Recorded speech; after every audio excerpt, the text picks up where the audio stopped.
عرفان صدیقی کہتے ہیں عمران خان کی رہائی بچوں یا بہنوں سے نہیں، ان کے اپنے طرز عمل پر منحصر ہے۔ نجی ٹی وی کے پروگرام میں گفتگو کرتے ہوئے سینئر لیگی رہنما اور سینیٹر عرفان صدیقی نے کہا کہ اگر عمران خان کے بچے پاکستان آ کر سیاست کرنا چاہتے ہیں تو وہ آئیں اور قانون کے دائرے میں رہ کر تحریک چلائیں تو کسی کو کوئی اعتراض نہیں ہوگا۔ انہوں نے واضح کیا کہ بانی تحریک انصاف کی رہائی نہ تو ان کے بچوں سے ممکن ہے اور نہ ہی بہنوں سے، بلکہ یہ معاملہ مکمل طور پر ان کے اوپر اپنے رویے اور طرز عمل پر منحصر ہے۔ عرفان صدیقی کا مزید کہنا تھا کہ بانی پی ٹی آئی اپنے بچوں کو سیاست میں لانے کے خواہاں ہیں اور اگر وہ قانون کے مطابق سرگرمیاں کریں گے تو انہیں اس کا حق حاصل ہے۔ تاہم رہائی جیسے معاملات سیاسی دباؤ یا خاندانی اثر سے نہیں بلکہ قانونی دائرے میں رہتے ہوئے فیصلہ پاتے ہیں۔ لیگی رہنما نے خیبر پختونخوا کی موجودہ سیاسی صورتحال پر بات کرتے ہوئے کہا کہ صوبے میں حکومت کی تبدیلی کی کوئی بات زیر غور نہیں اور پیپلز پارٹی اس وقت اتحادی جماعت کے طور پر حکومت کا حصہ ہے۔ ان کا کہنا تھا کہ صدر آصف علی زرداری ایک مدبر اور تجربہ کار رہنما ہیں جنہوں نے ریاست کے سربراہ کی حیثیت سے کسی قسم کی رکاوٹ پیدا نہیں کی بلکہ حکومت کو مضبوطی سے آگے بڑھنے کا موقع دیا ہے۔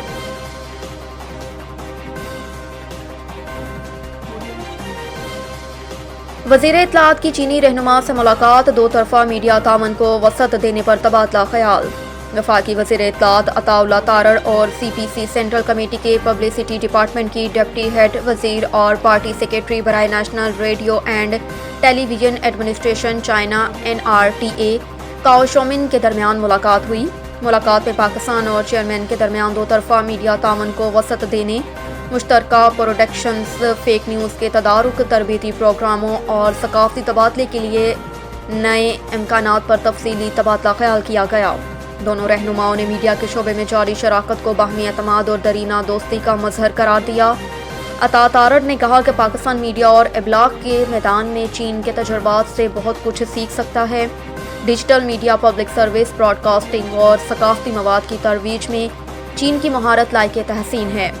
فیک نیوز اور ڈس انفارمیشن سے مؤثر طور پر نمٹنے کے لیے چین اور پاکستان کے سرکاری نشریاتی اداروں کے درمیان روابط اور مشترکہ نشریاتی منصوبوں کو مزید وسعت دینے پر اتفاق کی گئی۔ دونوں رہنماؤں نے فیک نیوز کے خلاف مشترکہ بیانیہ اور تکنیکی تربیت و ادارہ جاتی اشتراک پر بھی اتفاق کیا۔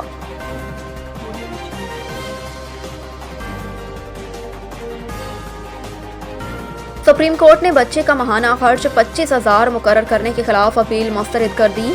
سپریم کورٹ میں مختلف فیملی میٹرز کے دوران چیف پاکستان نے اہم ریمارکس دیے، جبکہ سپریم کورٹ نے ماہانہ خرچ 25,000 مقرر کرنے کے فیصلے کے خلاف اپیل مسترد کر دی۔ چیف جسٹس یحییٰ افریدی نے کہا کہ فیملی میٹرز میں معاوضوں کی ادائیگی کی اپیلیں سپریم کورٹ میں نہیں آنی چاہیے، نچلی عدالتیں معاوضہ طے کر دیں، معاملہ ختم ہونا چاہیے۔ چیف جسٹس کا کہنا تھا کہ معاوضوں کی ادائیگیوں کی رقم میں سپریم کورٹ نہیں پڑے گی۔ وکیل درخواست گزار نے کہا کہ چھوٹے بچے کے لیے 25,000 ماہانہ خرچ بہت زیادہ ہے۔ اس پر جسٹس شکیل احمد نے ریمارکس دیے، اپنا بچہ ہے تو 25,000 کچھ زیادہ نہیں۔ عدالت نے ماہانہ خرچہ 25,000 مقرر کرنے کے فیصلے کے خلاف اپیل مسترد کر دی۔ چیف جسٹس یحییٰ خان افریدی کی سربراہی میں 2 رکنی بینچ نے سماعت کی۔ نتن یاہو کا دعویٰ، اسرائیل جانتا ہے کہ ایران کا انتہائی افزودہ یورینیم کہاں دفن ہے۔ اسرائیلی وزیراعظم نتن یاہو نے دعویٰ کیا کہ ان کو ایران کے افزودہ یورینیم کے مقام کا علم ہے۔ امریکی ٹی وی کو انٹرویو میں نتن یاہو نے اس یقین کا اظہار کیا کہ انہیں نہیں لگتا اب ایران جوہری پروگرام کو آگے بڑھائے گا۔ انہوں نے دعویٰ کیا کہ اسرائیل جانتا ہے کہ ایران نے انتہائی افزودہ یورینیم کہاں زیر زمین دفن کیا ہے۔ امریکہ اور اسرائیل کے حملوں کے بعد ایران اب خوفزدہ ہے۔ اسرائیلی وزیر اعظم کا کہنا تھا کہ ایرانی سمجھتے ہیں جو کچھ امریکہ اور اسرائیل نے ایک بار کیا وہ 2-3 بار بھی کر سکتے ہیں۔ ایرانی اب خوفزدہ ہیں۔ اس کے علاوہ اسرائیلی وزیر اعظم نے غزہ میں 60 روزہ جنگ بندی معاہدہ جلد ہونے کا امکان بھی ظاہر کیا۔ پنجاب کے مختلف اضلاع میں بارشیں، پی ڈی ایم اے نے الرٹ جاری کر دیا۔ لاہور پی ڈی ایم اے نے پنجاب کے مختلف اضلاع میں بارش کے پیش نظر الرٹ جاری کر دیا۔ D G P D M A کے مطابق پنجاب کے مختلف اضلاع میں مونسون بارشوں کا سلسلہ 13 جولائی تک جاری رہنے کا امکان۔